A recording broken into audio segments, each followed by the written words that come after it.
connecting to the real nerds is so easy. You can go to our website, realnerdspodcast.com. You can like us on Facebook. We have a Twitter account, @RealNerds. We also have Instagram. You can call us, 720-6nerds5. You want to email us? You can do that too, realnerds@gmail.com. Thanks for listening, and enjoy the show.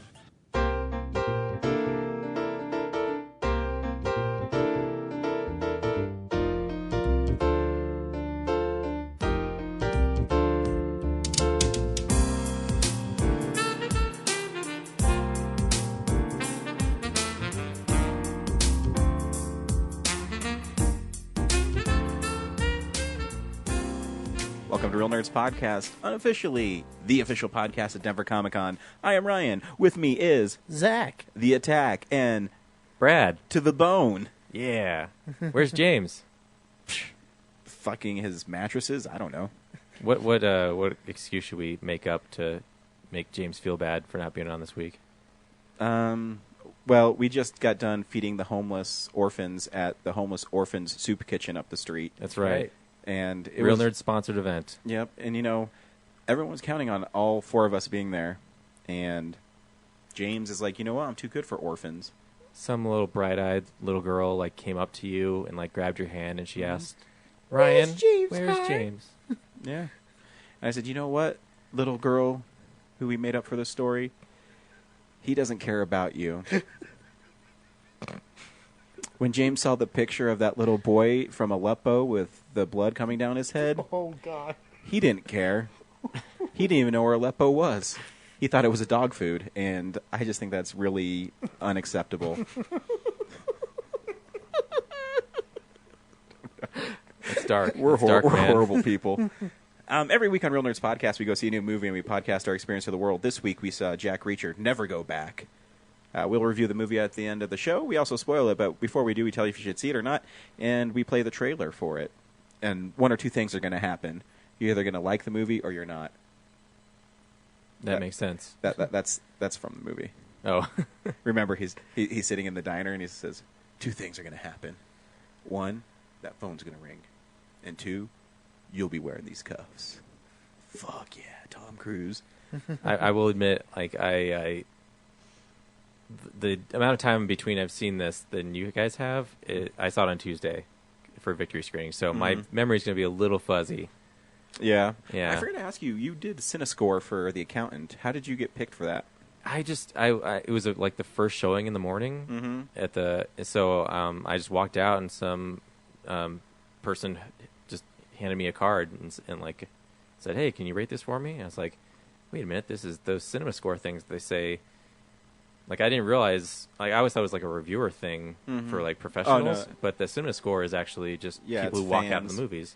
Yeah, I hope you put that you're going to buy it on Blu-ray just so people know that you're going to, even if you're not going to buy The Accountant on Blu-ray, right? You just put that you're going to buy it, so they still make Blu-rays. Exactly. Yeah. Good man. That was my plan because a lot of the questions were weren't relevant to me, but I pretended I'm not going to buy this movie no matter what. But yeah, but if you not saying it's a bad movie, it just you just don't want to own on. But Blu-ray. if I had a choice, it would be Blu-ray. Exactly. Yeah. That's what we have. We have to make them aware of that. Exactly. Because I want Blu-rays. I don't know. I don't think Blu-rays will ever go away. I think even physical copies might be vinyl eventually, but I think they'll always be available for people like me and Brad. Yeah. For collectors who want the whole experience and don't want to rebuy it every time they want to watch it. Yep. Which because it was funny. I was tomorrow. I have to go to a conference for 4 days, and I was going to buy some movies for my iPad. Movies I haven't seen this year, like Central Intelligence and things like that. Dude, they're $14.99. They're as much as digital. The physical copy. Yeah, so I'll just buy the physical copy and download the digital HD one of it. Exactly. That comes with it. It's so silly. I just don't get it. And the picture quality isn't as good. I was watching Friday the 13th, the 2009 one today, and the colors aren't 100% right on it. It's too dark in some areas, so I think the black levels aren't right in the digital version. I don't know. That's just me bitching and being too... Well, it's a compressed version. Exactly. The one the Blu-rays, 5 gigs or whatever, and then when you're downloading, it's probably just 1. Usually we start with Alamo, But I'm going to change it up a little bit this week because Brad, you alluded it to on a post. Me and you love Nintendo so much, and Nintendo just announced the Nintendo Switch, which is their new console. Which I when I see it, I think it's super cool. So basically, it's a console that's a dock, but you can take with you. So it's a handheld and a dock. I mean, I heard that they were going to do this, but to see it actually in motion and see what they were doing is super cool because not only is it a dock, but you can change the controllers for whatever works best for you. It's really innovative, and that's the one thing I think Nintendo does better than anybody else is innovation. People take for granted like analog controls, and when the N64 came out, is the first one that had analog controls for home consoles, and just 3D gaming where it's Super Mario 3 or Super Mario 64, Ocarina of Time, that open world kind of exploration that they've really. Rumble Packs. Yeah. Donkey Kong 64. Yeah, I mean, the expansion pack that you could add on to it. I mean, I can, Brad, I don't know if you remember when we used to work at GameStop or Game Crazy. I always knew how big the N64 games were by how heavy the cartridge was. Like, if the cartridge was really heavy, I knew it was like a really long game. Yep. I remember Majora's Mask was a very heavy cartridge. Yeah, dense, yeah. And same with Perfect Dark. But yeah, I think it's really innovative. Yeah, well, I don't know if I call it innovative. It's just it's what is it? It's efficient. Like it just combines these two worlds that, in my post I was saying, even when we were back in our N64 days, you just wondered why we had to have these little handhelds with little screens. It's like, can't they just make the screen bigger and put it in the console so we can have the console version portable? Well, to me, I think the innovation comes from the different controllers you can have. You can hold it like a traditional handheld, or you can pull it apart. I'd say, the modularness is innovative. Yeah. And you're producing, PlayStation 4, Xbox One level graphics on a handheld screen. Yeah. So they're basically taking the Wii U controller and updating it and making it so many people can play it, and I think it's such a smart move. And they're going back to cartridges. Yeah. Which is, they're not really cartridges, they're basically like the 3DS memory cards. But when you think about it, and I was thinking out loud to myself because no one's ever around me. So a Blu-ray disc, if it's dual layered, I think it's something like 150 gigs. I think it's 25 for single side, so it's probably 50 for double 50. layer. I think they have the big ones now, but they might not have them for PlayStation. PlayStation They have the yet. Ultra Blu-ray, yeah. But you can put tons of memory on one of those cards. Mm-hmm. Even like a little flash card now. I mean, yeah, they've come a long way in disc or card technology, like hard drives and stuff. Mm-hmm.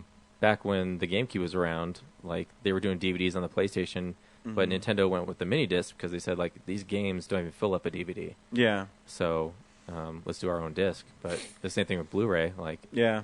Yeah, and memory cards have caught up. So yeah, I mean, it's just interesting, and and it gets me excited when they're showing little previews, and I see, obviously we knew Zelda was coming out for it, but you see Mario Kart, and I really hope, they said they're not going to announce anything for a couple months, but I hope that there's a Mario game and a Zelda game at launch.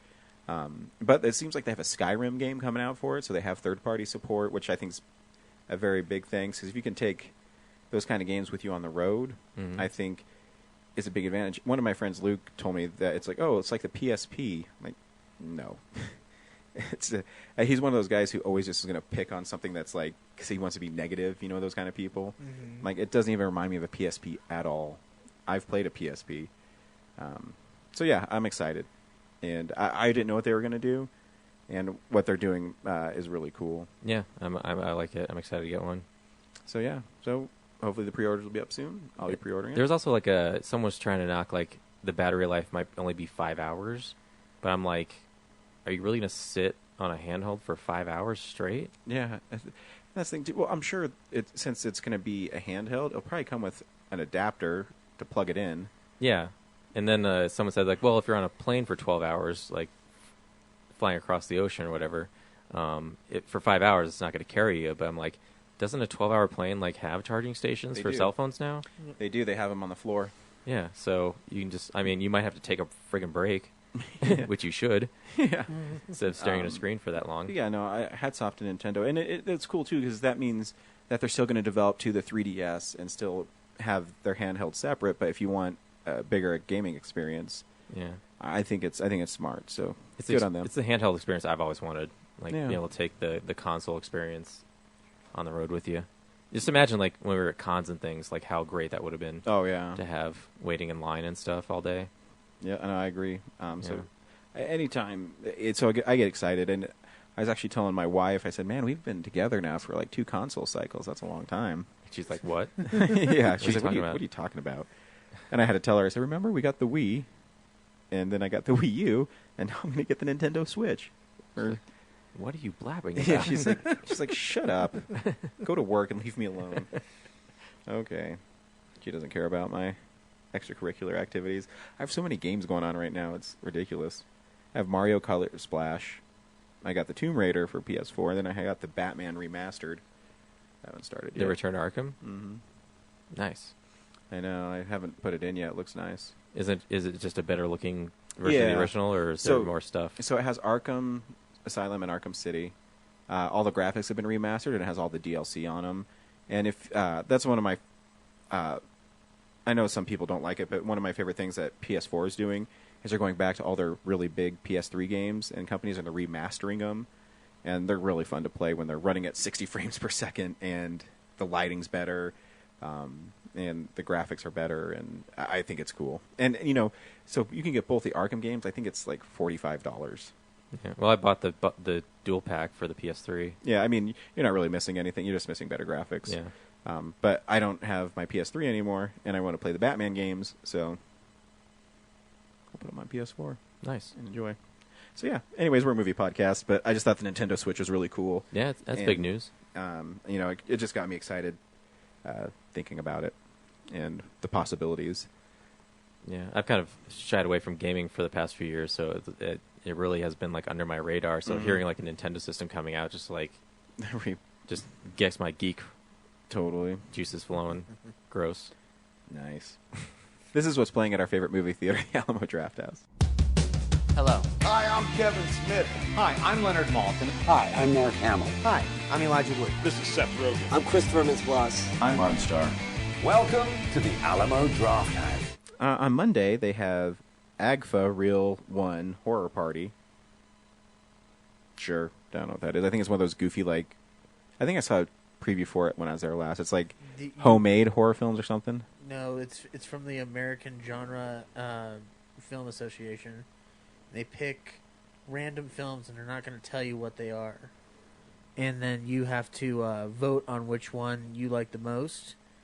But they only show you 15 minutes at a time. And then whichever one wins gets the whole film shown at the end at this big party at the Alamo. Oh, that's cool. Yeah. You can also see The Brotherhood of Satan. And Why not? and Harry Potter and the Prisoner of Azkaban is also playing on Monday. Yep. On Tuesday,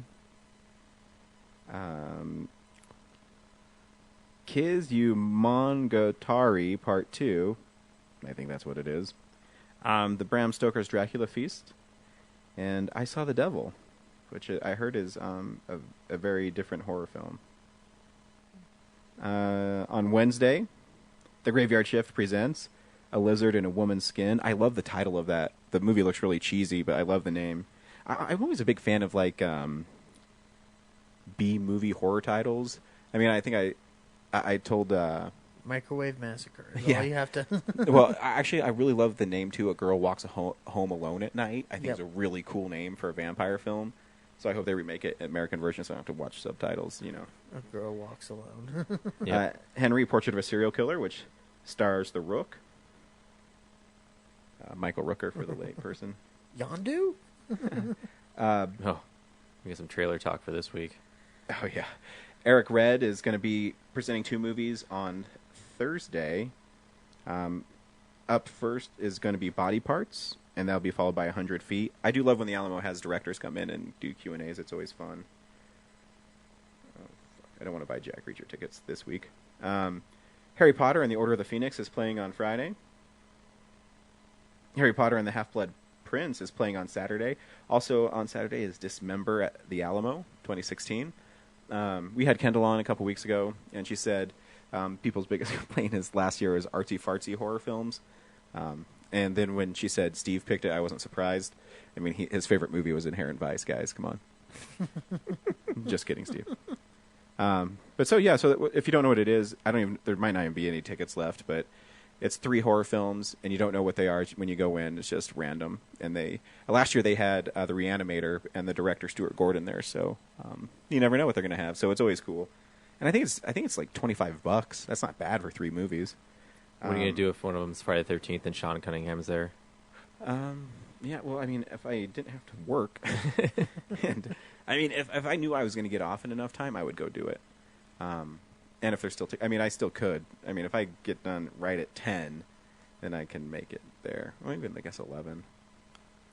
I'll try to do it because my cousin will be there. Lisa will be there, so I'll try to run down and see it.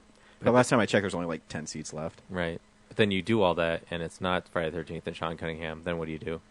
Then I go and talk to Steve and like, dude, what the fuck? I really should talk to him because in January there's a Friday the 13th, and I really want to do Friday the 13th, the final chapter. That has to happen. Yeah, so I'm going to see. I should reach out to him on Twitter or something and see if we can do that. Mm-hmm. Harry Potter and the Deathly Hallows double feature is on Sunday.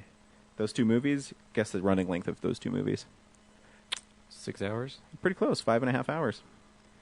Afternoon Tea is Alfred Hitchcock's wonderful first film, Rebecca.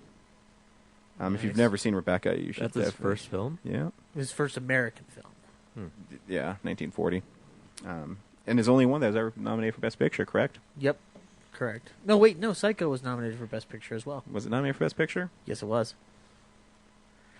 I'm going to fact check you on that one. Was he making Norwegian films before that? Like, why No, is he it was his making first films American? in Britain. Like 39 Steps and... Is he British? Yeah, is. he's British. Oh, I always thought he was American. I watched Alfred Hitchcock Presents as a kid.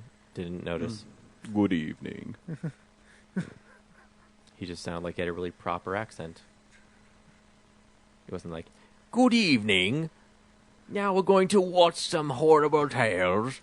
Well, I hate to tell you I'm right, Zach, but I'm right. Oh, you are right? Yep. What was it nominated for then? Psycho was nominated for Best Actress in a Supporting Role for Janet Leigh. Best Director, Alfred Hitchcock. Best Cinematography, Black and White, John L. Russell.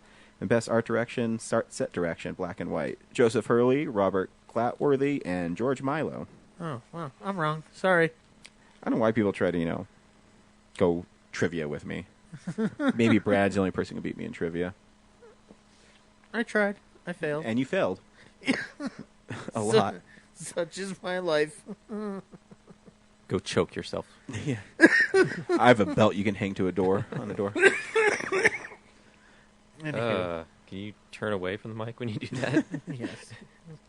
Thanks. That's the first time the mic really picked him up was when he coughed into it. Brad, what's going on around town?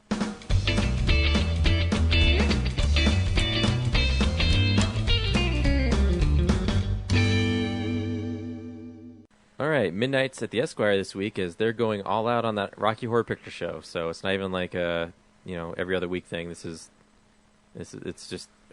not doubled up with anything. It's just the Rocky Horror Picture Shows for October 28th and 29th. And then the following week, jumping a little bit of ahead, is They Live, November 4th and 5th. Sweet. So, Man, I should see that in... chew some bubble gum and come on down. And at the drive-in, I think it might be the second to last week of their season. They've changed it up to Goosebumps as the opener, Magnificent Seven as the middle, Bad ADR. and yeah, we'll talk about that later. And closing with Pride and Prejudice and Zombies. Hey, fun. Yeah, that was like a February movie. So, yeah, obviously there's not a lot to choose from for this Halloween season, so they got to dig back in the well. I'm really mad at myself, speaking of which. So in the I know. I fantasy saw. movie league, I had the perfect cinema. Had nothing else On happened, Thursday. I had the perfect cinema on Thursday. And then I was like, you know what? I can get one more Ouija. Oh, in wait. So you changed it the last minute. I did. I said, I can get one more Ouija in there. And if it performs at 19-20 million, then they'll offset the stupid Boo a Medea's Halloween, and then I'll put in Deepwater Horizon, and I should be able to get it. And then, of course, it underperformed. Well, it performed. It just didn't. Yeah, it didn't do like do more. the 19 million Yeah. that I was hoping. This week was annoying me because I didn't want to put Medea on there. I mess around with it so much. I was trying to find a way to put Jack Reacher in there and then put like a bunch of other ones. But Yeah. Jack Reacher, for the price it would have had it done like 30 million. yeah, it just wasn't well enough. But Yeah. it's all right. I'll come back for the after the fall and win the next one. We'll see. And what'd you name the award? Oh, it's the nerdy. The nerdy will be mine. All right. I'll enjoy it for 11 weeks. Yep, and we'll have a roast like Michael Scott. Ooh. That'd be fun. This was coming out on Blu-ray. DVD releases and Blu-rays.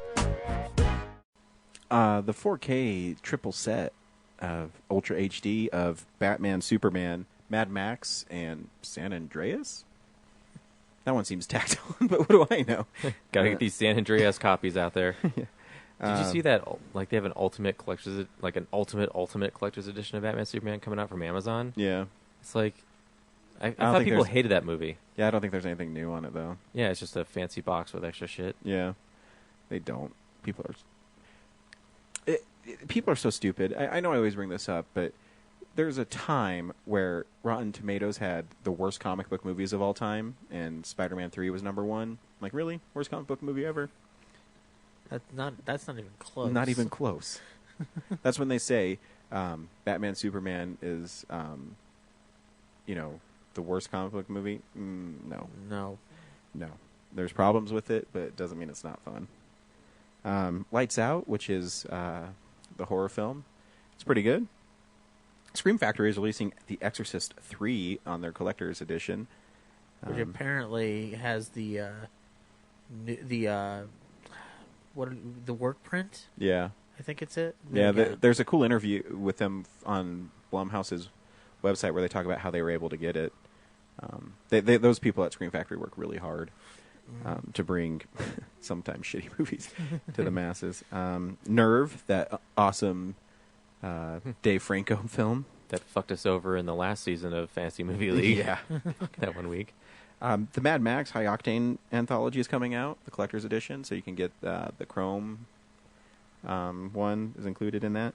Hunt for the Wilder People, which I wanted to see, but I didn't get a chance to. It's still playing at the Chez Artiste. I'd rather sit at home and watch it. I've only seen one movie at the Chez Artiste, and that was The Artist, which I love that film, but I don't like that theater. They renovated it since then. Did they? Yeah. Prove it. Prove it to me. All right, let's go. Let's try it now. Captain Fantastic. Hey, you guys, you know that Eddie Murphy's still alive? If you Whoa, did, where's he been? he has a movie called Mr. Church coming out. Oh, that's the movie where he's like a inspirational figure in a young woman's life. Yeah, whatever. Yeah. John kinda how I Ford's The felt. Quiet Man. He's a really good filmmaker.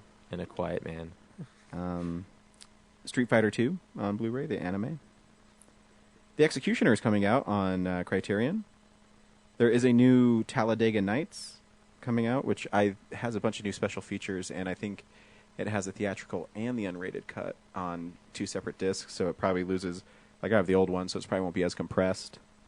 Criterion also has The Tree of the Wooden Clogs. I don't know what that is. Sounds like a tree full of clogs. Yep. Sounds pretty freaking Danish to me. And you know what? I'm going to scroll down, but I don't think there's anything else. Voodoo Rising is coming out on DVD. Don't know what that is. Yep. And the least selling DVD is Sean's Kitchen with Chef Sean Conley. So that's the worst selling DVD of the week. Worth selling? Yeah, on Amazon. It's the very last one. Oh, okay. And that's it. Sweet. Cool. Movie news is what keeps this industry moving. This is movie news that I didn't pull up. It's real news.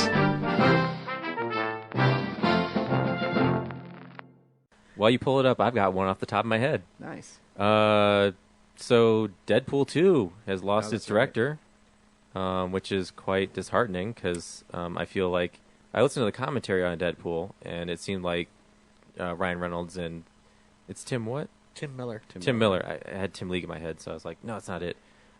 It seemed like they had a really good rapport, and the article I read says like there's no bad blood between them, it's just creative differences. But it's just like it's a shame because I felt like their team worked so well together to create that beautiful movie the first time. Yeah, I read the Hollywood Reporter, and they said their falling out was they couldn't decide on who they wanted to play Cable. Oh, wow, that's quite a hill to die on. Yeah, that seems silly. Something tells me there's probably something else. Yeah. And I know that Ryan Reynolds now is more involved in it. So we'll see. I'm sure it'll still be okay. Yeah. And sometimes you get new creative blood in there. It could shake things up. Yeah. So we'll see. Donald Glover has been cast as Lando Calrissian. Which I thought was- totally love this. I thought that was news like 4 weeks ago. Like, didn't they already announce that? Or is it just one of those things where it says, like, he's in the running? I don't know. He always seemed like probably, because he always seems like a guy who would be. Yeah, a I good assumed he already Lando. had it, but glad it's confirmed because he would do great, I think. I think so too. Will be great. Michael Daughtry, who directed Trick or Treat and Krampus, will be directing Godzilla 2. So that's good. I like the first Godzilla. It's better the second time I saw it. No comment. I dug it. I mean, I kind of agree with James. I wish there was more Godzilla in it. Yeah, hopefully Michael Dougherty will put some more Godzilla in it. And less Aaron Taylor Johnson's character. Really, the big news this week is we got a trailer for Logan, Oh, yeah. which tonally is very, very unusual for a comic book movie. It's like an indie film comic movie. It does have a weird feel to it. I'm watching it and I'm like, wow, this doesn't feel like a Wolverine film. Like it feels very different, which I respect. I mean, I was reading. I think that's going to be the 9th film that Wolverine is in.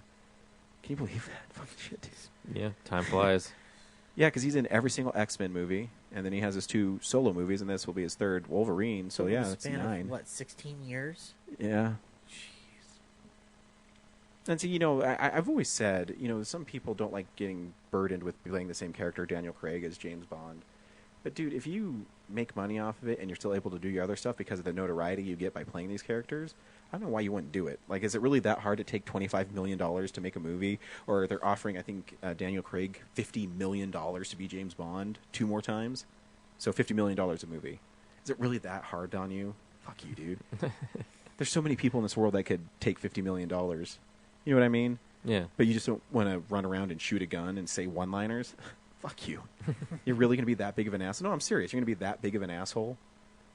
I just don't get it. It's that detrimental to you? I've never been an actor, so I don't know if there's something hard that I don't... Hard to be an actor? Well, it's sometimes like if you have to shoot overseas, so you're away from your family for like 6 months at a time. I bet coming home with $50 million probably makes up for it. I don't know if you get that right away. I think it's like over time, like $50 million over like 8 years. Like they just slowly pay out checks No, of I'm pretty sure they give it to you for being in the movie. cash up front. Yeah. Cash up front, like Yeah. okay. It's all delivered in a big truck. That's, I mean, like Tom Hanks gets $20 million a movie. Right, but I think it's like, yeah, he'll eventually have $20 million after Warner or Paramount sends him like 10 years worth of checks. Okay, so Daniel Craig gets $100 million for James Bond, for 2 James Bond movies. So over 10 years, he gets $10 million a year. Maybe, yeah. I don't have sympathy for him. But anyways, back to Hugh Jackman. He embraces it, and he uses it. He's nice to fans. He's one of those guys. Even like Tom Hanks, I don't know if you guys saw the video of him. He was running through Central Park, and these people were taking wedding photos, and he stopped and took wedding photos with them, and Oh, yeah. was being like Tom Hanks. Be cool. Don't be an asshole. Russell Crowe, Daniel Craig, Christian Bale. Don't be a jerk, man. Just I know it's hard to be famous because everybody knows you and wants to give you free shit, and you make millions of dollars pretending. But come on. Anyways, Can we talk about the claws going through that dude's skull in the it's trailer? awesome. The international trailer. Yeah, it's like I said, it's pretty brutal. It's interesting. I watched X-Men Apocalypse this week, and they mention the main bad guy in Logan in it. And I mean, when I watch those comic movies, sometimes I forget the little Easter eggs throughout them. And his name's Caliban, and he's mentioned when Apocalypse shows up. Now, at the end of Apocalypse, they set up Mr. Sinister. Mm-hmm. And I thought that was supposed to be the lead-in for Wolverine. No, I guess it's gonna be the next X-Men movie. Wow. So, okay. Yeah. No one's talking about that. No, I think that's gonna not be the 2-year thing. They'll probably take 1 more year off because they have Logan coming out. And don't they have Gambit? Or that? No, that got postponed. Yeah. Cool. News, I guess there was also a Guardians of the Galaxy trailer that dropped. That one was Which pretty has fun. Teaser. all the answers to everything ever in that simple scene at the end. Yeah, that one's pretty fun. I actually think the poster's really cool. Yeah. Where it's like black and white and they're all like kind of leaning against. Like rock stars. Yeah, Yeah. it's interesting that the Guardians of the Galaxy has taken on like a life of its own because much like when I see the trailer for Doctor Strange, when I saw a trailer for Guardian of the Galaxy the first time, while the trailer is fun, like I think Doctor Strange looks trippy, like this seems a huge risk for Marvel, but they always make them work. And I mean, I've been reading the reviews for Doctor Strange, and it's supposed to be pretty great, but you know, it's so just seeing those characters again and just Peter Quill talking to Drax at the end is just like, oh, man, nothing's changed in this movie. They're still pretty much right on where they need to be. Bunch of a-holes. Yeah, and you know, Chris Pratt is such a fun actor. I mean, he's easy to like, whether he's in Parks and Rec or now at the biggest movie star. Yeah. It's unbelievable. Can't wait to see how funny he is in Passengers. Yeah, the Passengers looks really funny. Yep. The comedy of the year. Comedy of the year. I think that's it. I can't think of anything else. Yeah. You looked it up, right? Yeah, Yeah. yeah. That's all I care about. The Nintendo Switch we did at the Yeah. beginning, so. Yeah, like I said, the Doctor Strange stuff is starting to come in right now, and they said the end battle's like freaking awesome. Yeah, I always said that it looked like MC Escher, and they said it like plays like that too. Yeah, I heard that it's definitely a spectacle, but the story's kind of mediocre. So Yeah, it's an but origin story. Yeah, it looks like an origin story. So I'm down. There's a really funny Doctor Strange bit on Jimmy Kimmel where Jimmy he's Kimmel entertaining. hires him as a magician. Hey, where's Marcus? He went home. It's funny. Henry wrote another article, so Cool. and he has something to say about it. Thanks, Henry. I love art house movies. You can call me Mr. Asshole. Hey nerds, it's Henry giving you an update on Art House Asshole. This week we reviewed 20th Century Woman, which I guarantee you will be a big Oscar film later this year. It comes out December 25th, around Christmas time. It's a period piece about the 1970s and second wave feminism, but through the context of a teenage boy's eyes. It's good. There's a lot to like about it. There's also a lot to dislike about it. You can read my review if you want to see the specifics. I currently give it a 4 out of 5 stars because of the ending particularly. I think the ending is a very beautiful moment in the film. I don't know if it's manipulative or if it's just really well done. I can't tell right now, so the rating might go down in the future, but I did actually like it quite a bit, and I guarantee you this is going to be nominated for a couple Oscars. Best Actress, definitely, possibly Best Supporting Actress, and then the technical awards as well. But yeah, that's what we reviewed this week. And don't worry if you're worried about next week and Halloween, because I'm going to have a super spooky art house film to show you guys then. Hope you guys like the film, and I hope you guys like what you're ever seeing this week. Bye. Yeah, 20th Century Woman. He's really getting into those movies. Yeah. That's good for him, though. You know, you can see movies we'll never see unless we get them like on Amazon or something. Tony Erdmann. Was it Tony Erdmann? The one Yeah. that he was talking about? It actually looks really good. I saw a trailer. When for he it. said 3-hour comedy, like that was like I think I'm curious enough to try that. Yeah.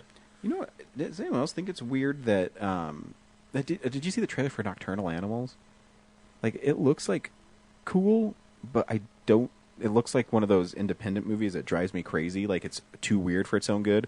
Where I think, you know, something like Drive is awesome, but then you get something like Only God Forgives. It kind of feels like that to me, but I want to see it because it looks weird. Cool. Yeah. Glad you're looking to expand your horizons on that one. Well, you know, I always try. This is the stuff we've been watching this week. So, yeah, this is the stuff we've been watching. When's the last time you guys saw Lost World Jurassic Park? Last year, I think. You know, the effects in it hold up really well. Yeah, I think I'm trying. I feel like there's a spot that I can't recall right now, but I feel like a couple of times the raptors, I think their colors look weird, but like the Stegosaurus looks great. I watch it because my little boy loves dinosaurs, and so he always wants to watch Jurassic Park movies. And I still think the movie's pretty fun. You know, when watching it, I can't help but feel there's some scenes that feel like Crystal Skull for me. You know, the monkeys in Crystal Skull, and then in Lost World is the gymnastics part where she kicks the raptor out of the building. Yeah. Like, the scene is so good until that part happens. So that's it. But I still think the movie's pretty fun. You know, a lot of people knock the T-Rex in San Diego. I think that part's actually pretty fun. I think because I think that's the same summer that the Roland Emmerich Godzilla came out. Yeah, and I think it came out before the Lost World, so people had already seen like a giant dinosaur-like thing running through San Diego. So it seemed redundant in the same 2-month span. So yeah, Lost World's 10 times better than Godzilla, though. It's got our greatest hero, Jeff Goldblum, in it. So yeah, Jeff Goldblum's always great. And that sequence of the raptors in like the field where they're just pulling people into the weeds, like that's a great like suspenseful thing. And the RVs going over the cliff and stuff, like that's pretty intense. Oh yeah, no. Anytime the T-Rex shows up, I think it's pretty good. And also, like, for nerds like me, that the T-Rex eats the James Horner character, who's like the paleontologist who said the T-Rex is just a scavenger, not a carnivore, is really funny. So he gets his own. I also rewatched, I mentioned it, X-Men Apocalypse. I actually think the movie is better the second time I watched it. And watching it on Blu-ray, the set pieces don't feel like they're on a set as much, you know what I mean? Especially the part where Professor X is in Egypt with Apocalypse, and they're on that mountainside. Yeah. When I was watching the theater, I'm like, wow, this looks like it's something out of the Ten Commandments. And it doesn't look as bad on Blu-ray. Did you watch the special features? Yeah. Yeah, like it's literally just a big round green site, and then those rocks. Yeah, so but I think Apocalypse is actually a really cool villain. I always like Fassbender. I think his Magneto is really great. I think he's really great in the movie. You know, when he's killing those dudes with the necklace, I think it's badass. Yeah. Yeah, I think just watching again, I mean, I still have the same problems with it. I think the new kids in it, I think their dialogue isn't that good. When they're on the helicopter, I think it's kind of goofy. Well, I've said that whole sequence of going to Stryker's labs is just all to just get Hugh Jackman in that movie. Yeah, and I mean him running around killing people is badass. But yeah, the helicopter dialogue is pretty like. Yeah. It's just like, hey, we need people to talk here, so we'll just write this scene real quick. But yeah, like I said, I actually think Apocalypse is a pretty scary villain, and I think he's done really well in it. And they totally murder him in it, which is pretty badass. Yeah. And, you know, I think McAvoy's great. Nothing will ever top his Days of Future Past line is, I don't want your future. I love that line. But yeah, I mean, I think it's still, like, very competently made film. Yeah, I mean, I enjoyed it. It feels just like episode 2 or 3 of this. You know, it's a serialized set of movies. Like, yeah, it's not like this standalone thing anymore. They're trying to like just build episodes in this long trilogy. Well, not trilogy, but because they're going to be a fourth one apparently. And if that's the case, it's not my favorite episode, but I need to watch it again. I still think it's fun, and I still totally disagree with James. I think the Quicksilver scene's really fun. Yeah, I don't know why he thinks it's so bad. The Quicksilver scene was fun in that one. Yeah, it's a little more stylized because there's a lot more going on. Yeah, but it's fun. Yeah, he gets really animated about it. I don't know why. I have to ask him again. I can't remember his argument, but he's wrong. He's just jealous because he can't run that fast. Yeah. And he never Because will. even when he saves everybody, I think at the end he has a really great, like, heartbreaking sign. He's like, I'm always late. No matter how fast I am, I'm always late. And I think that's really telling of the character. And, I think it's pretty fascinating. I watched Chopping Mall, which I haven't seen since I was a kid. And it's about these robots that are used as security in a new mall. And what they do is they look like, they're really bad robots. Like, they look really bad. And there's a couple times in the movie where the robots are going across screen and you can see, like, the puppeteers, like, crouch down. I'm like, oh, there's those guys. So these mall robots, like, because you said they get struck by lightning and they come to life. Well, the antenna gets struck by lightning. And so They each have an antenna? Well, no, so there's an antenna on top of the mall. Okay. That gets struck by lightning and it makes them go crazy. Like, it has, like, tons of gore in it, though. So it's, Was this a futuristic mall? Like, why do they have robots? No, 1980s. The robots look like they're from the 80s. They, like, have... They square. No, they look like Johnny Five from Short Circuit. Yeah. But he doesn't have eyes, or, like, kind of look like flying saucer heads.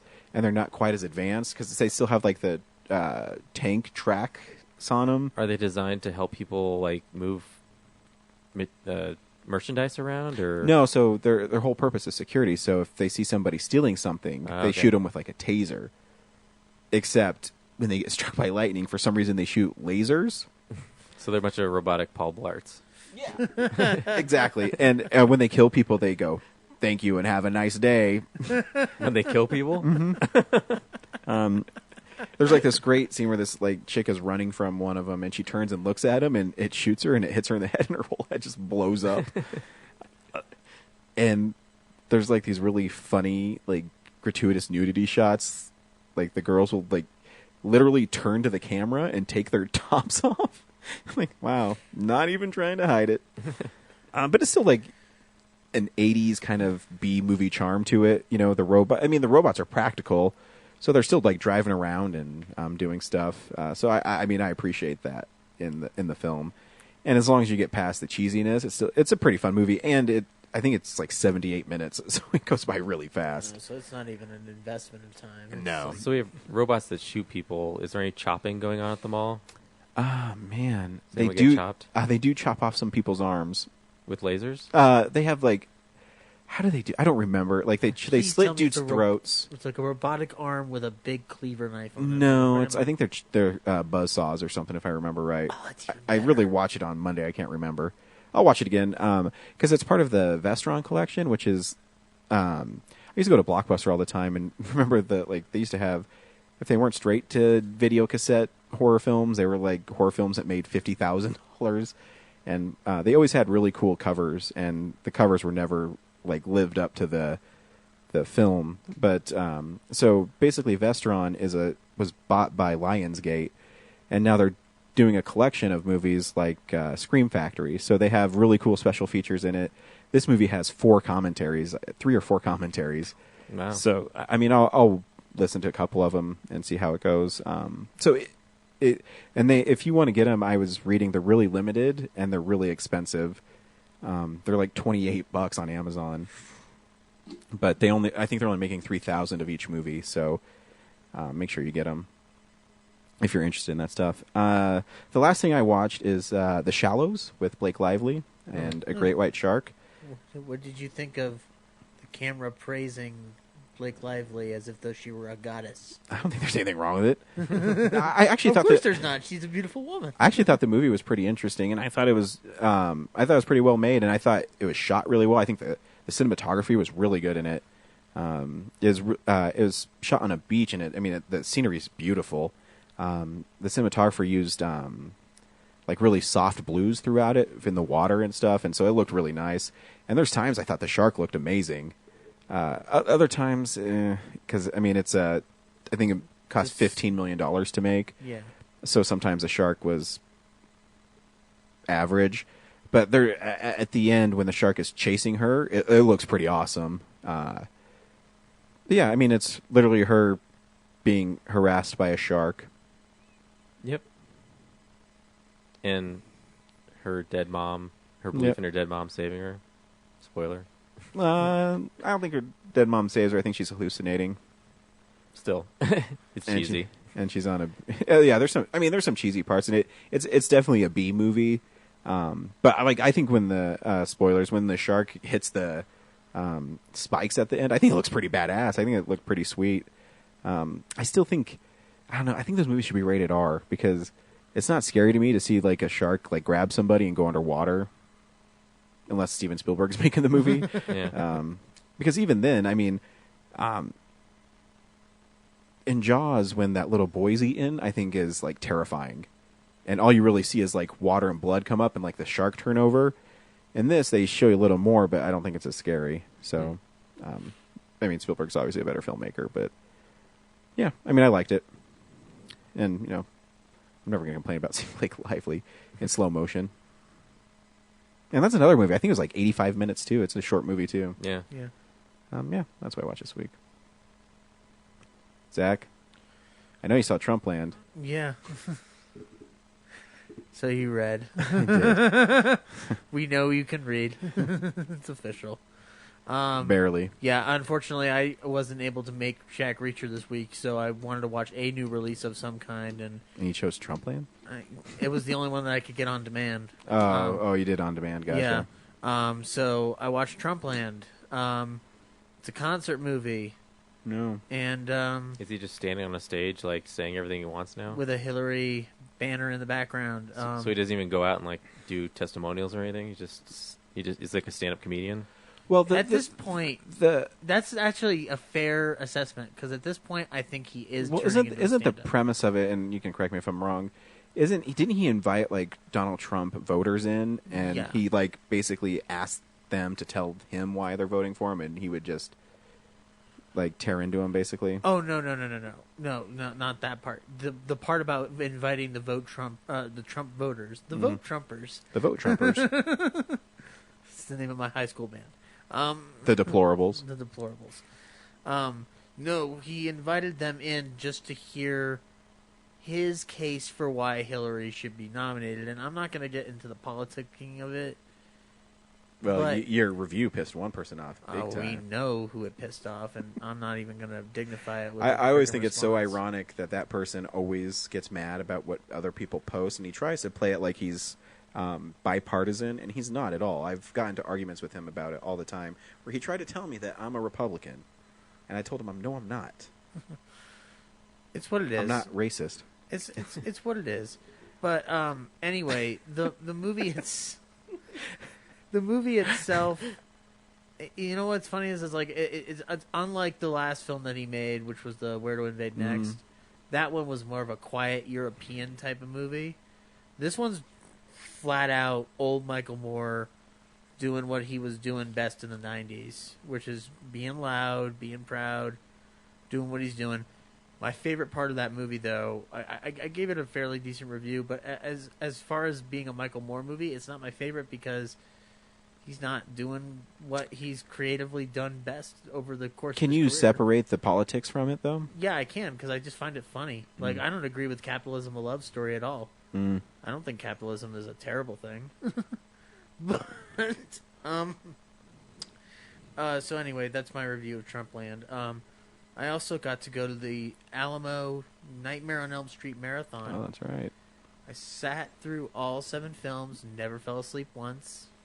Very proud of that. Well, you know, I think those movies are made well enough that it's not too bad. And they're not that long. No, I think New Nightmare's the longest at 158 or something. Yeah, like roughly around like Yeah. 140. Isn't that sad? I know that shit. Why do I know that stuff? You're pathetic. Run times of Nightmare on Elm Street Go in the films. corner now. You're a real nerd. So after, you know, I haven't seen Freddy's Revenge in a long time, and I think it's really underrated, but I can't remember Steve's it. favorite is what I found Really? out. Yeah. I still think it has one of the best Freddy moments, and he says, "You've got the body, and I've got the brain," and he like rips his head off or peels his skin off. I think it's pretty awesome. Dream Warriors was fun to watch in a theater again. Yeah. Or not again. That's actually, this was my first time watching Dream Warriors in a theater. because I had seen the first Nightmare at the Esquire midnight Mhm. screening. But Were all Freddy's the- Revenge was fun. I'm going to stop interrupting you. Sorry. Oh, sorry. Go ahead. I was going to say, how was all the prints of them? Oh, they were Blu-ray prints. Oh, nice. So they were nice, crisp 4K Nice. projection. Dream Master. I forgot how kinetic it was. Mm-hmm. It's a very slick film. Oh yeah, Um, Rennie Harlan, right? Yeah, Rennie Harlan, coming off of Prisoners. I think it is Prison Prison. That's it. Not with Kane Prisoners. Hodder. Yeah, and let's see, Dream Child. I think visually is a cool movie. Yeah, it looks like a comic book, which makes sense given the guy is more of a comes from the Yeah. art department world. Stephen Hopkins. Yeah. He went on to make some good movies. Freddy's Dead. It's awful. I forgot how much I hated that movie. Yeah, Rachel Rachel Talalay. Talalay. Yeah, she It's- botched that big time. Well, and I don't. When you I do. hear, I think the direction and like the pacing of that film is awful. it is. But when you hear, it's even worse when you hear what Peter Jackson's pitch was going to be for that movie. Mm-hmm. Where, like, so you know what it is? Yeah, I've heard it. If anybody out there who doesn't know what it is, Peter Jackson's Me. pitch was that Freddy is so weak and decrepit at this point that kids in Elm Street put themselves to sleep with, like, Valium or whatever just so they can go into Dreamland and kick Freddy's ass. And then he just kills one guy all of a sudden and gets just enough strength to possess this cop. And it's that would have been an interesting movie. Yeah, because I have you watched the Never Sleep Again documentary? Yep, I've watched it several times. I think it's very fascinating. Robert Englund in that, if it's like the Crystal Lake Memories, it just encompasses the whole Elm Street series. He said for 5 and for 6, he actually did 2 takes of each Freddy, and then they ended up just taking the funny ones instead of making the scary ones, which I would love to see him actually. That's why I think New Nightmare is so effective too, is because it goes back to Freddy being not. He's more not a malevolent. joke. He's malevolent. Yeah, and I mean, as soon as 6 was over, and I know I'd be seeing part 7, I'd get immediately excited. I think 7 is the best of them. Steve programmed it correctly to where you end. It's the bookend of Craven. Mm-hmm. So, and it works because after Freddy's dead, my friend and I were kind of like, oh gosh, we forgot how much that was, how terrible that was. But then when we got out of Nightmare 7, we were just invigorated again. Oh yeah, and my favorite shot in that whole film. People will say when Freddy drags a babysitter, he's like, "There's more than one way to skin a cat." It's a really cool shot. Ever play Skin the Cat? Yeah. My favorite shot is when Heather Langenkamp is on the talk show, and Robert Englund as Freddy comes through, and then he does like the wave. Oh yeah. And everybody is cheering. I love that shot. I think it's the my God, what monster have we created? Yeah, I think vibe. it's so brilliant. I think the music in it is so well done. I think that movie, much like Last Action Hero, I think is so far ahead of its time when it came out that when Scream came out 2 years, 3 years later, 2 or 3 years later, 2 years later, came out and is basically the same movie, but just more wink wink and slasher. That movie was so far ahead of its time because I even think like the Freddy with the trench coat I think looks really cool. The glove is okay. I didn't like it with like the bone skeleton. stuff I like it more of the the I like his hardware, mask the where it looks hardware, more yeah. like the Yeah. muscular Yeah. display. I think the New Nightmare though, I think there's parts that are really scary in it. I think I think it's the best Nightmare on Elm Street. People are like, the first one. Yeah, the first one's great, but I think as far as where Wes Craven is as a filmmaker and as a writer, and just that one shot, I think is the best of the whole series. But it has my favorite line of Wes Craven dialogue in that movie. yeah, what's that one? It's after I can't remember the kid's name, but he goes up to the top of the rocket structure in the park and falls down, and it's just after he's had a discussion with his mother about God, and then he gets up after he's fallen down and says, "God wouldn't take me." Yeah, And I'm like, fuck, that's in a horror movie with Freddy in it. Like, how is that possible? no, I think it's I think it's the best Nightmare on Elm Street because I think it's so smart. And maybe the first one I think is more imaginative. I don't know how to describe it, but I think creative. I think the seventh one's the best one. Nice. And at the end of the event, they gave us all a Mondo patch. Oh, nice. Which was a picture of a eyeball with the eyelid being slit off with a razor blade, as a reference to an off-screen death in Part 3. That, like they said, and also what apparently was supposed to be Wes Craven's character in New Nightmare, where he slit his own eyelashes off so he could stay, or eyebrows off so he could stay. But the last thing that I watched this week was I watched The Act of Killing. The documentary. That's all I'm gonna say. Okay. Because right. no, really, I heard it's pretty brutal. It's brutal. Not in a like this is hard to like. Well, it's hard to get through, but it's a content thing. It's a content thing where it's hard to stomach. Yeah. So that's all I really want to say about it, because I still am processing that film. Isn't Maybe I'll have a about better review next week. This film crew goes around and like follows these. Is it Africa or South America? I thought it was Indonesia. Indonesia. Yeah.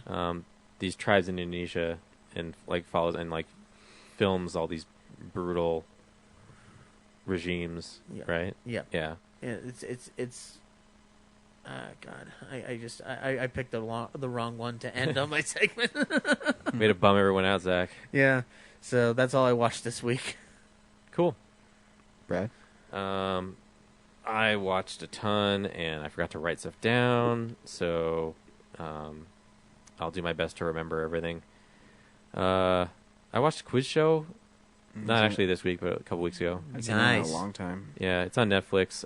America doesn't own the 500. What? That's from the beginning of the movie. I watched this like 2 weeks ago. It's about this. It was a real show, right? Or is it something else? Like they. It was. I'm trying to remember the name of the show, but it was the Van Doren scandal. Yeah, in the movie, the show's called 21. It's a quiz show. There's 2 contestants. They each get in separate booths, and they just answer questions, and they have a certain point value for each of them, and they have to get to 21 to win. And you find out that there's shenanigans going on. Yeah. Initially, it just seems like they get to this new contestant, and it's about ratings, like the type of people that are on TV entice certain advertisers to, invest in your show. Yeah.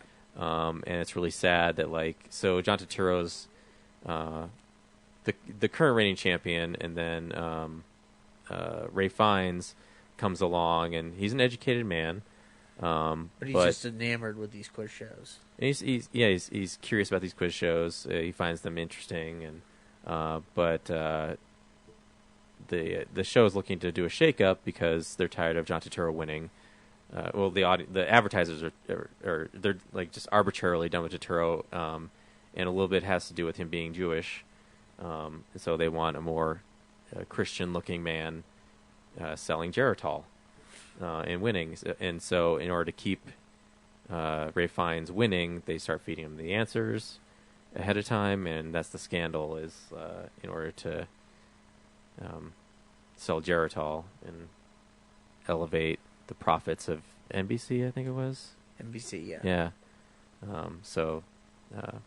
Which, on the one hand, like, watching it, I was like Hank Azaria is in it, and at one point he says, like, when they're up against testifying before Congress and stuff about their little plan and everything, it's like, on the one hand, like, yeah, it's a shitty thing to do, but it was just a show. It's just entertainment. It's not like they were giving people wrong information. It's not like they were telling them, like, the answers were misinformation. It's just they were trying to sell ad time. So technically, they were actually just doing their jobs. People don't like cheaters, though. Yeah, that's right. That's the other end of the Yeah. argument here. So as far as like portraying yourself as like a winner that's super knowledgeable, that's not cool. But in the business of television, like, you were really only selling people 30 minutes of entertainment, and they weren't like misrepresenting well, I guess it turned out Geritol isn't a product that does what it does. No, yeah, it was It's like a placebo or something, right? Yeah. But anyway, so yeah, it's well acted and interesting, like Martin drama. Scorsese's in that movie. Yeah, you get to see Martin Scorsese, the actor, the shitty Geritol CEO. Because it's between that or Shark Tale, guys. Also, I forgot to talk about on Die Hard. They were talking about the rules of editing in the commentary, and like McTiernan's talking about how he was frustrated that the before Die Hard, there were certain rules in the studios of like how you're allowed to edit movies, and one of those things is the action movies ahead of that didn't want you to cut in the middle of camera movements. So if the camera's like moving left to right or up and down, like you had to finish that pan or that tilt before you could cut to another shot. That's an interesting. It was like this shitty, stupid rule, like that to limit your creativity. And so yeah, in Die Hard, he's like, "Fuck that, we're gonna cut," and that's how modern action looks great these days. Is because it's so frenetic and the energy's there. You know, you're not just like beholden to. It's interesting. I've never heard the that was like the rule of editing, quote unquote. Yeah, I mean that's what I guess he was taught. It's like don't cut in the middle of a movement. So sometimes now that the rules are made to be broken. Yeah. So on to the new stuff. I watched the film Next with Nicolas Cage and Jessica Biel and Julianne Moore. I on Netflix, like all my favorite stuff I've run out of, so I'm just like picking off like those mid 2000s action Just movies. random stuff. Yeah. To that I would never go to the theater to pay for, but I get it for free, so $10 a month. Hopefully it's good to talk about on the show. So next, Nicolas Cage can manipulate time with his mind. He can go back 2 seconds. Who, what, where? Using his brain. That's all I can do for Nicolas Cage. That sums it up. More of a time protector.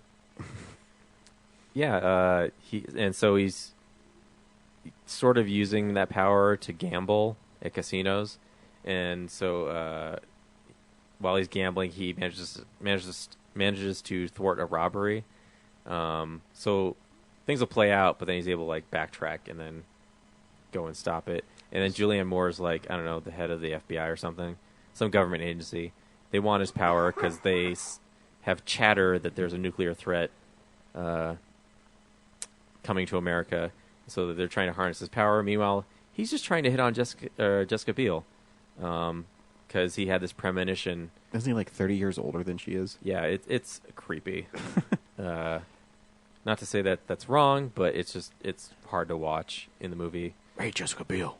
Because it's for no other reason that he had a dream about her. He's like super into her, and so he goes to this diner, and to pick her up, he like, gives her some cheesy pickup line. She brushes him off, and so like a creeper, he does the 2-second jump back, tries a different line, and he does it like 5 or 6 times, and then her boyfriend shows up, and then he tries to impress her by like beating the shit out of him, and she's not impressed, so he backtracks again, and then like coolly and calmly like outsmarts the guy, and like that's his way in.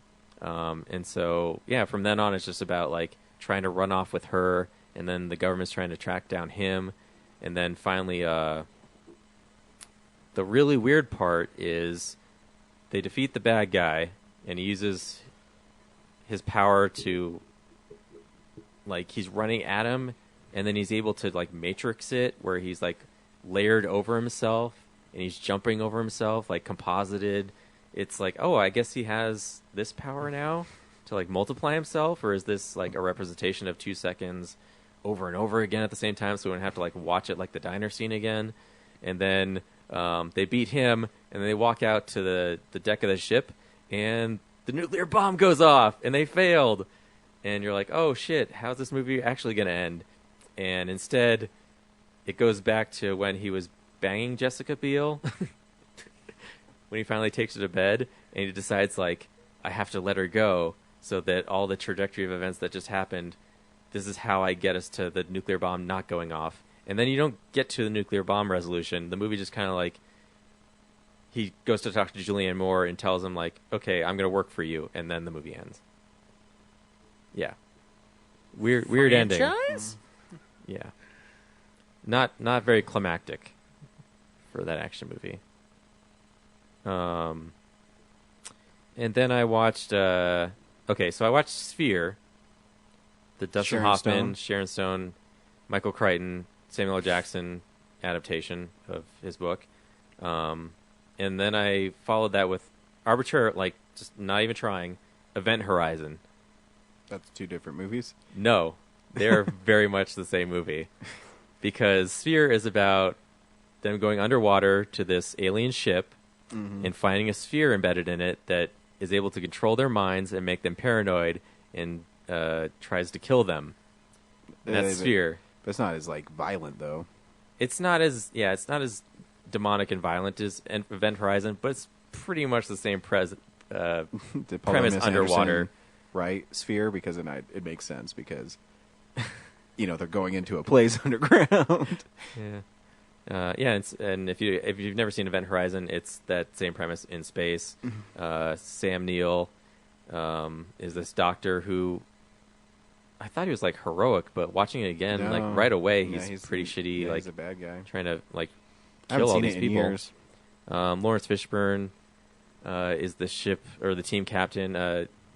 Sean Pertwee, who's Alfred on Gotham right now, is in that movie, and it was really weird that I followed that up. I watched Equilibrium, and he's like the dystopian leader in that movie. So I don't remember. I don't know what my brain is doing to like link all these movies together, but clearly there's a plan.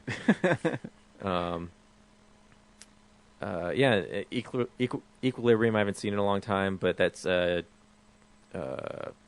Christian Bale.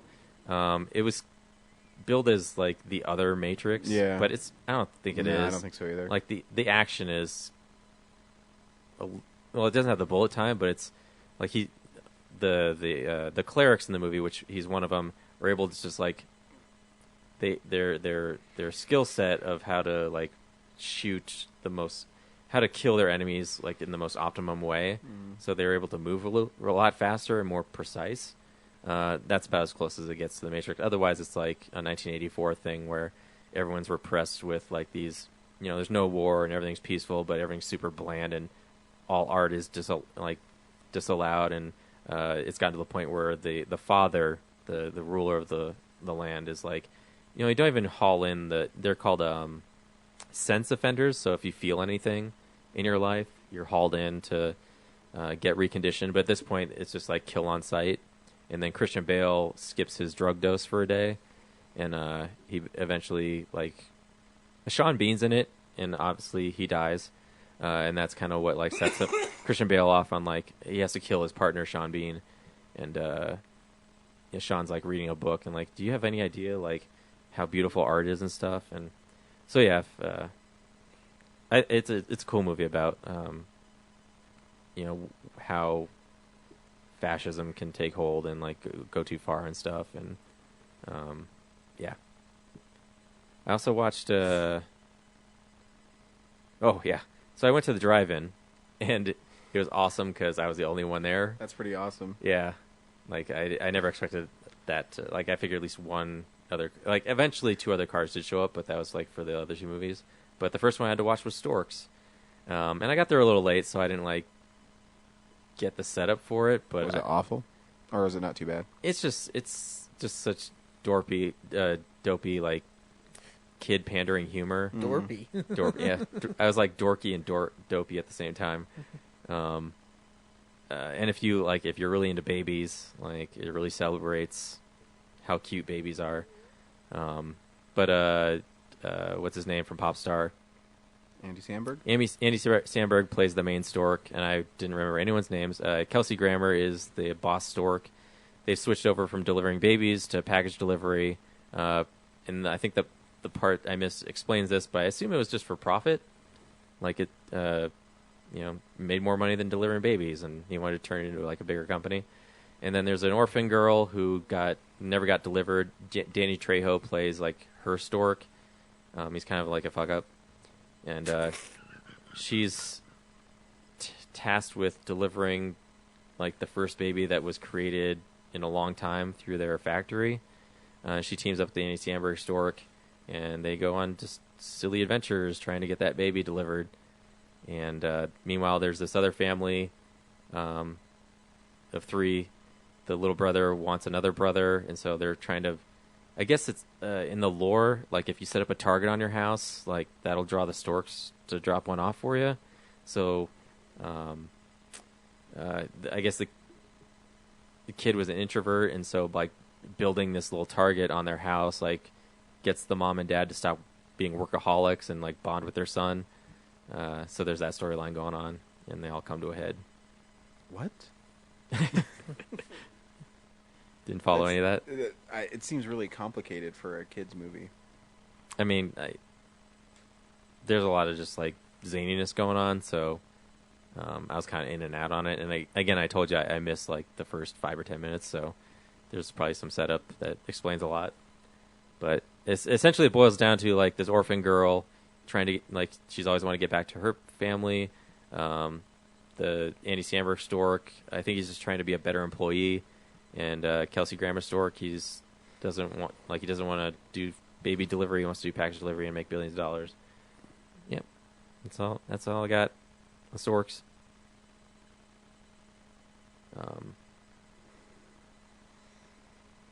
And then I started the British series, The IT Crowd.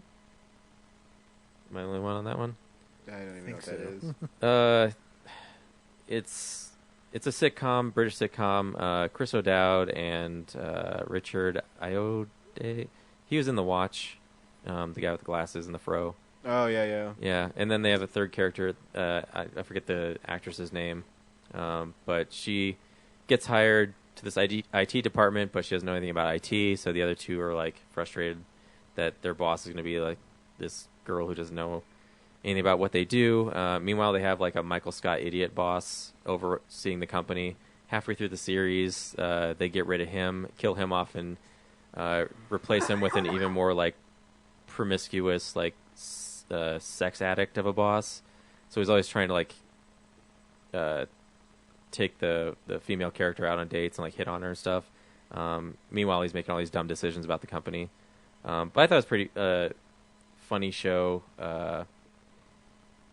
A lot of the great gags are like in the first episode.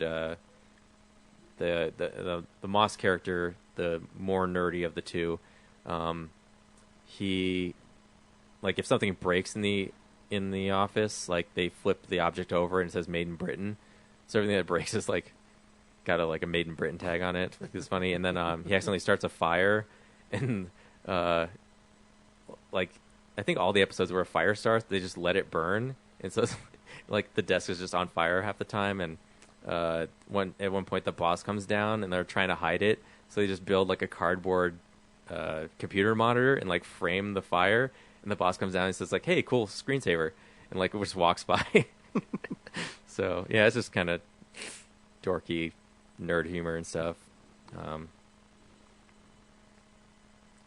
And I think that's it. I started watching The Core, but I didn't finish it. But what's that one again? It's the one Aaron Eckhart. Oh, that's right. Hilary Swank. They try to. The the core of the Earth has stopped. Let's reignite it. Yeah, and they were trying to, stop the weather or something like that, or control the weather. What? I thought that was part of it. It was like they stopped the core because they were trying to control the weather. No, well, I've only seen half of it, but they said the core stopped just arbitrarily, but it caused all these birds to attack everybody, and like 20 people to just automatically drop dead. So Makes sense. the magnetic field is messed up, and that's apparently what happens. But the thing that stood out to me was like, at one point they have to go. What's his name? Stanley Tucci is like the main scientist, and he's like, I know how to fix this. I know some things. There's this guy in this desert, and he's been building, because they don't know how to drill to the Earth because it's so compact in the center of the Earth. They don't know how to get it. So, but Stanley Tucci knows the scientist who's been making like this laser drill. Mm-hmm. And then they go to the desert. They see his lab. He's all pissed off because apparently at one point Stanley Tucci like double crossed him and like took his research, whatever. But he shows him the drill, and then they're like, okay, well, we've got the drill to drill the center of the Earth. Now we need something like a ship to deliver the drill with. But how are we gonna what element on Earth could possibly be strong enough to not be affected by the drill, but also contain us? And that element, that material that the scientist has created, is called unobtainium, which you may remember from a movie that came out years later called Avatar. Wow. So James Cameron's a thief. I don't know if he stole it, but still, it's unobtainium's a thing. 2 people have thought of this ridiculously named Element. But how can we get it? It's unattainable. Yeah. It kind of makes more sense in Cameron's thing because they're trying to mine for it. But in this one, it's supposed to just be a shield. So I don't know how not obtaining. I don't. Yeah. Sometimes it's better not to know. Yeah. And at one point, there's this line. I have to remember what it is. I swear I heard it in another movie, but someone said because they're talking about trying to break up the rocks or whatever, and they say it's like breaking down how you've ever seen breaking down a kidney stone on the Discovery Channel. I feel like I heard that before, in a recent movie this year. Okay. If you're listening and you know what I'm talking about, please write in, because I Googled it and I couldn't figure it out. So I'd like to solve this puzzle. I swear I heard someone else describe eradicating something by breaking down a kidney stone like you've seen on the Discovery Channel more than once. Welcome back to Solve Brad's Problems. I'm just going to go home and scrawl that quote on my wall over and over again. This is not reality. Yeah. Do you have a black crayon? Yep. That's all I I thought watched. I thought you were going to tell me that my ADR from Magnificent Seven was wrong. Since you brought it up, I will. I was trying to keep it short since I felt like I talked for an hour there. No, only 27 minutes. Yep. Yeah, you're wrong. I quoted verbatim, but I mean... But it's ADR, though. No one's mouth is moving. Well, most... 80% of the movies you're listening to is ADR. No, but I'm talking about the ones that's so obnoxiously noticeable. It stands out. What's the line? Because no one has any faces. It's good. What's the line again? You wrote it down and you sent a text message to me about it. I know. I got to read it. I got to read that text message. So did you notice it in the middle of the movie? Ooh, where's the shots coming from? No. I think you guys are just... During the fight sequence, I went to the concession stand, so I missed it. You asshole. So you not only the only one there, but you went to the concession stand, so everybody had to work for you? I thought I was doing them a favor, giving them something to do. Probably they have to be there for... Probably jizzed in your popcorn. I didn't have popcorn. I had 2 cheeseburgers, and it took 20 minutes to do it. So that's why I missed most of the fight. So they jizzed in your cheeseburgers. Yeah, exactly. Don't spit in it. It took so long, I was like, God, I hope they remember there's cheese in it. It's not just a regular hamburger. Luckily, yeah. Logan trailer, what's the line? Oh, yeah. There's more gold in the wagon. Yeah, exactly. That's what I was saying. But, their I faces gotta aren't on see screen, this so movie it's you can't pin the voice to their mouths. So But it's a line... All I could think of, too, it's is... never going to line up. Yeah, it's a Patton Oswalt where he's talking about how he punches up scripts. Yeah. Where there's we need to add something here. Ooh, there's more gold in the wagon. Oh, it's so boring watching them carry this metal container. Yeah. Let's get the audience's attention. There's more gold. Yeah. So I was still right. And they ended it with "Don't Breathe," which was cool to watch again. Oh yeah. I think I liked it more the second time. I know the first time around I was like, well, the kids are fucking thieves, so I'm glad the blind man kicked their asses. But it's still a cool experience. Really tense. He's a good director. Punch moments, yeah. So this week on Real Nerds Podcast, we saw Jack Reacher, Never Go Back. Brad, should people go see Jack Reacher, Never Go Back? I think people should never go back and watch Jack. Just kidding. It's set up for that. That had to happen. No. It's for me. It was okay. I haven't seen the first one. Oh, you haven't? That's but right. Hearing what you guys said about the first one, I feel like this is a really bland follow up. It didn't seem very badass to me. The actors are fine acting in it, but a lot of the material seemed like dad humor to me. There's parts where they say swear words, but it's like, it's just like they say dick, but it like seems like they want to say fuck instead. So it just seems like very tamed down. And then the whole element of like the daughter sidekick, I'm just like, I don't know. It's okay. It's a standard, like you would see it on network TV later, and it would be okay to wait to pass time. Yeah, I mean, there's some really cool moments in the movie, but I agree with you. I mean, I still don't think like Tom Cruise makes a bad movie, but every once in a while he makes a movie. It's like, oh, he made that movie. Yeah. I mean, if you like Tom Cruise and you like the first Jack Reacher, go see it. I mean, I don't think it's a waste of time, but it's not as good as the first one. It did make me want to watch the first one. The first one's better, a lot better. So yeah, here's the trailer for Jack Reacher. Never go back to the theater to see this movie again. What the hell happened here? There's a fight. One guy took them all down with his bare hands. He's still in there. Turn around, mister. Let me see your hands. Slowly.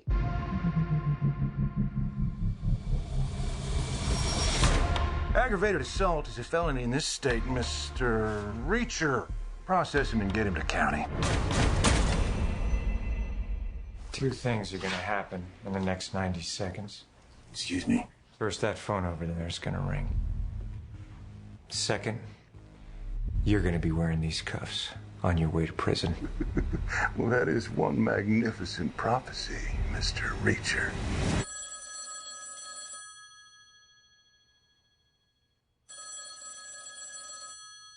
It's just gonna keep on ringing. Thanks for tipping us off to that sheriff. When are you coming to D.C.? I move around a lot. You're a legend. Folks wonder why you left. Purple Heart, Silver Star. There's this big dent in the desk. People say you made it with someone's head. Jack Reacher for Major Turner. Major Turner's been arrested. On what charge? Espionage. He's been set up. How much does Reacher know? How's it going? I don't like being followed. You think you're invulnerable. That's right. Maybe I rip your arm off and beat you to death with it. I'm sorry about this. Reacher? You're here to kill you. My men were shot by one of our own. This is bigger than I imagined. You ever lose anyone on your watch, Reacher?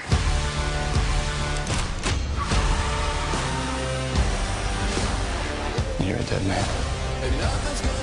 You think you're above the law. But I'm not the law. So you should start running, because I'm going to start hunting.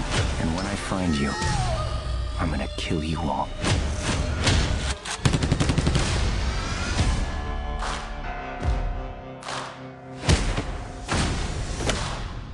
It's a haircut.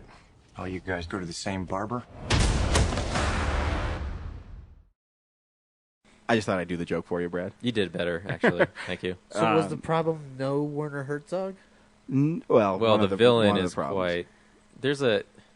I think we touched on it at the beginning. So he has like he gets this. So, anyways, Jack Reacher he's still doing what he's doing. If you've seen the first one, he's a wandering hero. Yeah, that's all. In the first one, they set up that you don't know when he's going to show up, but when he shows up, the shit hits the fan. Have you seen the first Jack Reacher? Yes, I have. So like in the first one, he doesn't even. When does he show up? Like 20 minutes into the movie? I want to say 20 to 30 minutes. Our main character doesn't show up until 20 minutes in the first movie. So wow. the movie opens with the first one opens with this really like tense like sniper scene, and then Tom Cruise doesn't show up for like maybe 15, 20 minutes, something like that. He doesn't show up for a long time, but he really doesn't have an introduction. He just shows up. And in this one, they're kind of capitalizing, like, he's in the diner and he's there because the sheriff's a bad dude or whatever. Sheriff or something. Yeah. So in this, he's doing that. He's kind of develops a relationship with Kobe Smulders' character.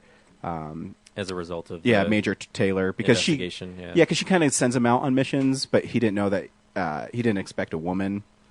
And so they kind of have this like flirting thing over the phone, and he decides he's going to go to D.C. because he wants to take her out on a date. When he gets there, she's been arrested for espionage, and then there's this huge like cover-up. And you find out that she doesn't want to talk to him now because he supposedly has a daughter, and that he didn't know about for 15 years. Yeah, his supposed like ex-wife or girlfriend. Yeah, ex-girlfriend. Has laid a claim that, like she wants a DNA test or something, and like child support. Yeah. So, he just licks the floor. It's weird. Yeah, and so. Yeah, that's the basic premise of the movie, and then he just keeps on. He's trying to exonerate that Major Taylor, and by doing so, he just gets himself further in, and they're starting to find out what happened with this defense contract. So it's actually too. It's kind of like the bad guys are rogue defense contract people, which isn't that new. Yeah. But the weird thing is like right away when you find out that Cobie Smulders has been indicted or whatever and captured. You're like, oh, well, clearly the guy telling you that information seems like he's the villain of the movie. Yeah. And then this, what is it? Price Clarity or something? Para, yeah. Something. Parasource. They have a bunch of assassins around the world, and they're able to send like 2 guys into the military prison to get Cobie Smulders. Yeah. I mean, there's some things that don't... It sets up... I mean, basically, to me... And then they get out because there's a food truck there. Yeah, it sets up going from how can we make Tom Cruise be cool in, fight scenes. Again, I mean, I had fun watching the movie, and in fact, as the movie started going along, I started getting into it more. And I mean, in the end in New Orleans where they're like starting to kill people and stuff, I think like that Cobie Smulders like fight scene was badass when she used the hose against the dude. Yeah, but then, the tacked on, like, smart-ass daughter was, like, stupid. But I did like that he was mean to her. Yeah. I thought was funny. And she's like, I'm going to leave. All right. Leave. Where are you going to go? Was McQuarrie the director on this one? No, it was Edward Zwick, yeah. who did The Last Samurai. I just want to point out, it really drives me nuts when people think that Tom Cruise is the last samurai in The Last Samurai. No, he's not. He's not. What's... Ken Watanabe. Yeah, what's his character's name? I forget his character's name in that. But yeah, he's the last samurai. I'm going to clear that up because I read a Hollywood Reporter ranking of Tom Cruise movies, and they mentioned that the whitewashing of Tom Cruise being the last samurai. I'm like, he's not the last samurai. Hollywood Reporter didn't watch the movie. They did not watch the movie because the last samurai is the last samurai in Japan fighting against the weapons. Like the Civil War. Anyways. Anyway. Derp. So then, like halfway through, there's like another white dude who's like running Parasource, and you get no introduction to him. He's just in the room. Yep. And then later, when Tom Cruise and Cobie Smulders like confront him at the airbase, he just goes into, I'm respected general guy. Yeah. How dare you? I thought her line was badass, where she's like, "I'm gonna grab you by your hair plugs and bitch slap that smug look off your face." I'm like, oh shit, that's awesome. But like I'm watching it, and they're opening the crates, and there's like the suspected drugs aren't there. I'm just like, they're probably in the rocket launchers. And then it takes like another 10 minutes for Tom Cruise to like look around and be like, they weren't. They didn't know there was drugs in them. They thought there wasn't anything in the crates, and so they were just making money off the United States government by selling them stuff that wasn't there. Right, but like I'm just saying, like I'm 10 steps ahead, and I'm just still waiting for Tom Cruise to like bust open one of the crates. And he finally does. Like, oh yeah, they're opium bags. Stuffed but at the end, like I thought, like the last fight scene was badass. So too, where like the first guy, he just runs and pushes off the side of a building, and then he tackles this dude, and they fall off the building and they hit, and so they're all kind of fucked up fighting. And but before that fight, though, he says like, "There's 5 things I'm gonna do to you. I'm gonna break both your arms, then both your legs, and then I'm gonna break your neck." Yeah, and he does in this fight, and it's badass. So he breaks this guy's arms, and he grabs him by the back of the head and puts his knee in the back of his head. He's like, "Look at me, look at me!" And the dude looks up and he breaks his neck. I'm like, "Oh fuck!" Yeah. And then he's sorry. No, go ahead. But then there's parts on the plane where like there's 2 other like undercover Parasource guys, and he like brutally attacks both of them on a plane. Which I've flown a plane, like you hear everything on a plane, so I'm just like, I don't know how. Well, Don't bother his friend. He's dead tired. That's from Commando. I thought it was actually from this movie. I swear he did that same thing. He didn't, but yeah. No, that one. So- Remember, he knocked the dude out, and then he like broke his ankle. The dude was knocked out. No, I think it's a cool role for Tom Cruise because he's kind of not the normal action star in it. He's kind of like he's not a nice person. I mean, he kind of just goes from place to place. And Yeah, I like the character that he's this cool like former major. I get the sense he's disillusioned with the government, and that's why he tried to get it out as soon as he could. But as far as this movie goes, it just seemed really bland. Yeah. The end fight is pretty cool, but it wasn't as brutal and as exciting as I heard. Like, he doesn't do a lot of like the driving from the first trailer. Yeah, and there's a lot of like gender, banter of like Kobe Smulders gets upset at one point because he wants to go out and track down the guys, and she has to stay there and watch the kid. She's like, why do I have to stay here and watch the kid? Just because I'm a woman? Well, I think it's an interesting dynamic to it. But yeah, I mean, like I said, I still don't think there's a bad Tom Cruise movie. This one's like in the middle of his filmography for me. You know, it's not a bad movie. It's not. I think it's bland. Yeah, it's nothing that elevates it. Yeah. Like the scheme of the villains isn't that compelling. The guy he does actually kick his ass at the end, like that guy's just like out to get Tom Cruise because he thinks he's better than him. Yep. He ends up double crossing all of his own guys to get to him. Yeah, I mean, so it's just not very deep. Yeah. See, what makes that first one cool is there's like a huge car chase that doesn't have any music. It's literally just the car noises driving, and it's badass. Drive style. Yeah. Yeah. I mean, I guess you have a different director, different vision for the movie, so they're going to be totally different. But and how stupid is that girl when she orders the credit card? Oh yeah. After everything they went through. Yeah. Just to set up the end scene. Yeah, I mean, I did like too that at the end though, Jack Reacher didn't like stay with either of them. He's like, "Fuck you, I'm out of here. You're not my kid." But even then, you know, I do think I really do think Tom Cruise is a great actor. And I thought he was pretty good at the end when he was trying to leave. But yeah, I still had fun watching it. But yeah. So what do you see next week? The only movie that's coming out is Inferno. Which, you know what makes me mad? So Inferno is the only one that comes out next week, but the following week there's 4 new movies. The week after that there's 5. You literally can't have a counter-programming movie. And I mean, I love Tom Hanks. I'm just not that big. I haven't even seen the second Da Vinci Code movie. Angels and Demons? Yeah. I think you might like that more than you like the Da Vinci Code. I don't know. Experience with the Da Vinci Code is I walked in to the wrong theater. So I saw the end of the movie and then went to the other theater after it had ended and then followed up. So yeah, see, the thing is, like, Ron Howard's great. I think Felicity Jones is great. Ben Foster's in it. I don't know, just the trailer. It seems like the trailer seems like it's a cheap movie, even though it's a huge blockbuster. It seems like it's a made-for-TV movie. And he says, "Oh, wait a minute! It's a 7 layers of hell or 7 levels of hell, but it's upside down."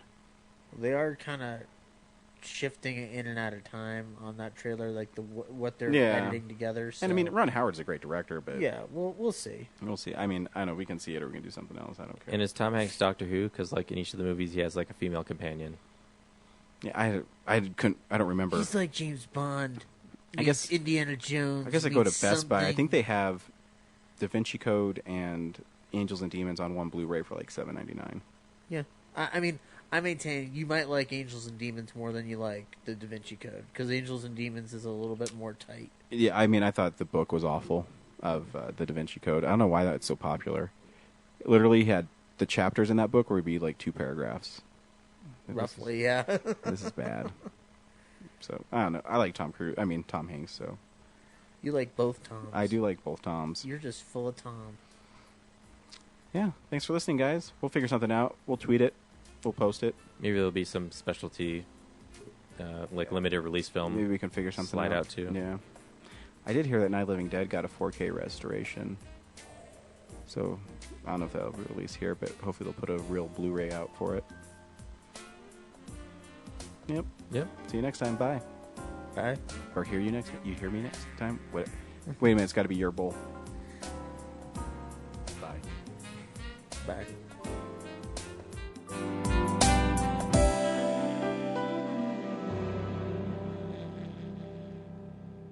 Real Nerds is a Nebulous Visions multimedia production. We would also like to thank Sparks Mandrill for our music. Additional music from Ben Sounds. Thank you to Alamo Drafthouse. Thank you to Colorado Coins, Cards, and Comics. And thank you for listening to the Real Nerds Podcast.